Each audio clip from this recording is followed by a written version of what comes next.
My world turned upside down when my dad collapsed and was rushed to the hospital. With him in such a critical state, there was no question. I had to be by his side. Regrettably, it meant canceling our long-awaited honeymoon. My husband urged me to go alone, but the idea seemed surreal. Who embarks on a honeymoon solo? In the midst of my turmoil, an unexpected figure appeared. My father-in-law. The very person who was supposed to be in the hospital stood before me, leaving me bewildered. "Why are you here, father-in-law?" I asked, my mind spinning. But let's rewind a bit. My name is Sarah, and for the past 5 years, I've shared my life with Mark. This summer, he finally popped the question, but those 5 years felt like an eternity. We'd often visit each other's parents, discussing our future with enthusiasm. However, Mark's reluctance to commit began to gnaw at me. It took an ultimatum before he finally proposed. With wedding plans in full swing, all that remained was our honeymoon. Mark planned to spend the day with his parents while I had dinner with mine, who had traveled from out of town. As I packed for our Italian adventure, I sent Mark a message, expressing my excitement. Yet silence greeted me in return. Assuming he was exhausted from the day's events, I brushed it off and retired for the night. I hoped fervently that Mark wouldn't oversleep for our flight the next day. Despite feeling a bit nervous, exhaustion eventually led me to drift off to sleep. The next morning, my slumber was abruptly interrupted by a call from Mark. "Sarah, something terrible has happened," he began hurriedly the moment I answered. My heart sank as he delivered the shocking news. My dad had collapsed and was rushed to the hospital. The implications hit me like a ton of bricks. "You'll have to go on our honeymoon alone today," he continued. I couldn't help but let out a bewildered exclamation. "What do you mean?" "But your father was so full of life at our wedding yesterday," I protested. "I'm as shocked as you are, Sarah. I'm staying by his side, but you should go ahead without me," Mark insisted. I refused to entertain the idea. "Don't be ridiculous. If your father's ill, there's no way I can leave for our honeymoon. Who on earth goes on a honeymoon alone?" I pressed Mark for details about which hospital his father was taken to, but he stubbornly refused to disclose it. "If I told you, you'd come to visit, wouldn't you?" he reasoned. "Dad insisted that I should still let you go. Please respect his wishes." Feeling torn, I asked if he planned to join me once his father was feeling better. "Of course, I'll come as soon as things are settled here," he assured me. But I couldn't shake the ominous feeling. "Don't jinx it by saying as soon as things are settled," I cautioned. Mark cut me off abruptly. "Please let me handle things here and proceed to Italy as planned. I'm about to arrive at the hospital, so I won't be able to pick up your calls. Talk to you later." With that, he hung up before I could respond. I attempted to call Mark back immediately, but it seemed like he had turned off his phone. With no means to reach him and lacking the name of the hospital, I couldn't rush to my father-in-law's side. Feeling utterly helpless, I was suddenly startled by the doorbell. As I opened the door, a wave of disbelief washed over me. Standing before me was my father-in-law, the very person who was supposed to be in the hospital after an emergency transport. "Your legs, they're okay," he remarked casually, oblivious to my confusion. Perplexed, I questioned him, making sure I wasn't seeing a ghost. "Are you feeling all right?" "Oh, I may have had a bit too much to drink at the wedding yesterday, but I felt fine this morning. Definitely sober now," he replied. "I came to pick you up after dropping Mark off." "Dropping Mark off?" I echoed, my confusion deepening. "Yes, for your honeymoon. I dropped him off at the station, but then I realized I should have come to pick you up too. Let me take you to LaGuardia," he explained. My mind reeled with confusion.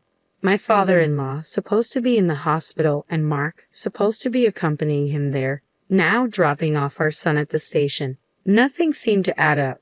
Then it clicked. "Wait, you just said you'd take me to LaGuardia, but our honeymoon is in Italy." "Oh yes, that's what I thought too." I was surprised, he admitted. When Mark dropped the bombshell this morning, announcing a last-minute change of plans for our honeymoon to Alaska, my mind became a whirlwind of questions. Alaska. It seemed out of the blue, leaving me baffled. "He left a note in the car," my father-in-law explained, producing a post Mark had left behind. It detailed an inn in Alaska and a flight from LaGuardia to Ted Stevens Anchorage International Airport. Suddenly, the pieces started to fit together. "Could you please take me to LaGuardia?" I requested, a surge of realization flooding over me. Thank you so much. During the journey, I couldn't shake the feeling of apprehension. Mark's actions, his sudden change of plans, all seemed suspicious. As we approached the airport, I mulled over my suspicions. Would I find the truth at the airport? Thanking my father-in-law, I ventured into the airport, near the check-in counter for the flight specified on the post. I spotted Mark, but he wasn't alone. Arm in arm with a young woman, they appeared intimate, effortlessly selecting drinks together. It hit me like a ton of bricks. He had been cheating on me all along. The affair likely began while we were still together, explaining his reluctance to commit. And now, not only cheating, but he had the audacity to embark on our planned honeymoon with his mistress. I stood my ground, facing Mark as he was about to leave the store with drinks in hand. His expression was one of shock upon seeing me. "Sarah, what are you doing here?" he stammered. "Right back at you. Why are you, who should have been at the hospital taking care of your father, at a place like this?" I countered. Mark stumbled for an explanation. "I just came to do some shopping." "Shopping? You came all the way to LaGuardia just to buy a bottle of water?" I raised an eyebrow skeptically. Mark attempted to maintain his composure. Yeah. Dad was begging for some airport water." "That's funny you say that because I was just with your father," I revealed. "He came to pick me up in his car, seemed to be doing great, which was a big surprise." Mark persisted with his falsehoods, claiming his father's sudden recovery. As I listened, disbelief washed over me, and I resolved to uncover the truth. "Who is this woman?" I demanded, gesturing to the woman beside him. "Where were you two planning on going?" Mark hesitated before concocting another tale. "Well, she's the nurse who was in charge of Dad. We're on our way to check out a rehabilitation facility for him in Alaska." His excuse fell flat, leaving me dumbfounded. Before I could respond, a voice interrupted from behind. "My what?" I turned to find my father-in-law standing there, surprising us both. "Father-in-law, I thought you headed home," I exclaimed. "I sensed something was off with you, Sarah, so I decided to park the car and follow you. It seems it was the right choice." With his father before him, Mark, realizing his lies weren't working, became visibly suspicious. In response to his behavior, my father-in-law asked sternly, "So, who is this woman?" Mark began to fumble for words, but the woman beside him broke the silence. "I'm Amy, Mark's girlfriend," she declared. Mark swiftly covered her mouth, his panic evident. "Hey, what are you saying? You have to speak clearly." My father-in-law intervened, his tone firm. "Mark, you don't love your wife. Hurry up and get a divorce with her." Mark's attempt to silence Amy failed. "Wait, just be quiet." "Why should I? You promised to leave your wife to be with me. Isn't that why you chose me over her today?" Amy shot back. "That's because you threatened me," Mark confessed. "You said if I don't go to Alaska with you today, you'll expose our relationship." The truth laid bare. I spoke coldly. "So, in other words, you were having an affair with that woman." Amy glared at me and retorted, "It's not an affair. Mark and I are serious about each other. He never wanted to marry you." By this point, I didn't even feel like arguing. "That's fine. Do as you please." Leaving them behind, my father-in-law and I exited the airport. It was 5 days later when Mark returned home. The doorbell rang, and I spoke to him through the intercom. "Sarah, I can't unlock the door. Can you open it for me?" "Oh, about the lock? You changed it. Why would you do something like that without telling me?" I demanded, frustration evident in my voice. "I don't like the idea of a stranger having a spare key to my home." "A stranger? Are you talking about me?" Mark questioned, confusion clouding his expression. "Who else would I be talking about?" I retorted. "I've already prepared the divorce papers, so just quickly sign them." "Wait a minute, let me in first. We can talk after that," Mark pleaded. Keeping the door chain on, I reluctantly passed the divorce papers through the crack.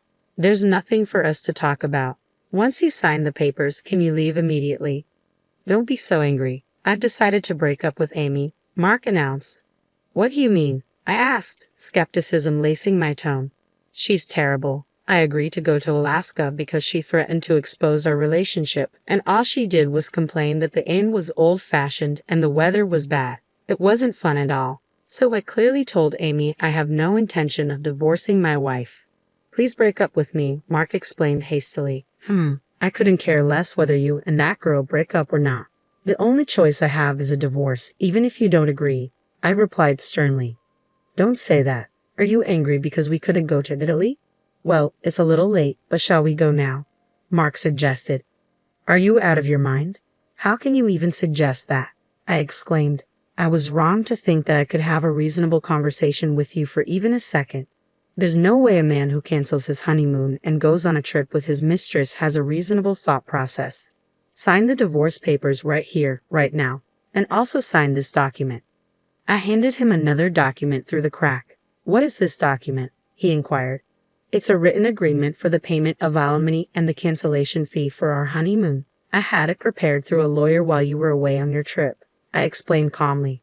I'm saying I don't want a divorce. You're the one who wants a divorce, so why on earth do I have to pay alimony? I'm saying I want to give us another shot, Mark argued. Seriously, there's a limit to how much common sense you can ignore. It's evident that infidelity comes with consequences like alimony. The decision to start over or not isn't yours to make, considering you're the one who cheated. And what's this cancellation fee about? I countered. We don't get a travel fee refund because we canceled our trip on the day. Since it was you who caused the cancellation, it's only right that you pay for all of it, isn't it? I told you to go alone. Not going was your decision, I explained firmly. How could I possibly go on a honeymoon alone? Not only that, but you also lied about your father being critically ill to cover up your affair. There's no way I could have gone in that situation, Mark argued. Well, I really wanted to go to Italy with you too, but I was threatened by Amy and had no other choice. You wouldn't want your husband to lose his job because he's exposed at work, would you? Mark continued, defending himself. She threatened to expose you at work. Yeah, that's right. If she says she's going to do it, she will. It's all Amy's fault, Mark insisted. Surely Amy does have a kind of vibe where you can't predict what she might do once she sets her mind to it. Considering she even declared, I'm his girlfriend directly to his wife, she must be quite a wild one. I mused aloud. In fact, I was relieved. With an opponent like Amy, Mark would self-destruct even if I didn't do anything. All that was left to do was somehow get him to sign the divorce papers, I concluded, pretending to be worried. Deliberately, I questioned him. Hey, are you sure it's okay for you to be here? What do you mean? Mark responded, puzzled. You broke up with Amy, right? Wasn't she angry? I probed further. Of course she was angry, but I'm done with her, Mark assured me. What? You might be fine, but what about Amy? Given her personality, I wouldn't be surprised if she storms into your office and exposes you, I warned. Indeed, that would be disastrous. I need to go to the office and stop Amy. Sarah, please pass me my company key card, Mark requested urgently. I pulled out Mark's company key card from his drawer and showed it to him. Yeah, that's the one, he confirmed, reaching for it. Quickly, I shook off Mark's hands as he tried to take it through the gap in the door. I'll give you the key card in exchange for your signature on the divorce papers and the payment agreement for the bill. With this proposal, Mark would likely agree and sign. Have you decided? You better hurry. Amy may beat you to the office, I urged.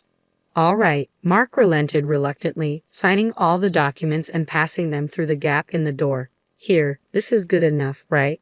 Hurry up and give me the key card. Once I handed over the key card, Mark dashed off towards the office. I went to the courthouse to submit the divorce papers and handed the signed payment agreement to my lawyer. It was a relief that at least the financial matters had been sorted out. The next day, I received a frantic call from Mark. Hello? Ah, Sarah, what do you want? We are legally strangers now. We have nothing to talk about. Mark snapped. Wait, don't hang up on me, Mark pleaded desperately, leaving me feeling a little curious about what happened. I decided to listen to this story. So, what do you want? I inquired. I was called by the board when I got to the office today. Everyone knows I had an affair, even though I got ahead of Amy. Isn't that weird? Mark began. That's because I told them. I confess. What? You told the board? Mark's surprise was evident. Yes, I felt sorry for them because they came to our wedding, but we got divorced so soon. You seemed busy with Amy, so I decided to explain the reason for our divorce to our guests. I explained. Guests? You mean not just the board? You told everyone at my office? Mark's disbelief grew. Yes, when I told them my husband preferred a cheatcation over our honeymoon. Everyone was appalled. But how am I supposed to face everyone at work going forward? I questioned. You don't have to hide your true self anymore. Isn't that a good thing? Mark attempted to reason. Don't mess with me. You ruined my life, I retorted. I should be saying that to you. I wish I could reclaim the 5 years I wasted on someone like you. Mark responded, defeated. When I raised my voice, he had nothing more to say. Why don't you just be with Amy? If her feelings for you are so strong, wouldn't she support you even if you quit your job? I suggested. No way. Nothing good happens when I'm with that woman. The only one who can support me is you, Sarah. Mark pleaded. Nothing good happens when I'm with you. If you want support, you should think about other people's feelings a bit more before you act, I remarked. Yeah, I truly regret it. So let's try again, Mark proposed. No chance. How about reflecting, turning over a new leaf, and getting back into the dating scene? Oh, and maybe find a job first, I suggested. Sarah, don't abandon me. You're the one who betrayed me first, Mark pleaded. You'll just have to live with your regret, I replied, ending the call abruptly. It seems Mark returned to his parents' house to borrow some money a few times, but my father-in-law, who had been made out to be gravely ill without him knowing, and moreover, was used as an excuse for Mark's infidelity, was furious. Eventually, he cut ties with Mark. Mark found it increasingly uncomfortable to be at his company and ended up quitting his job.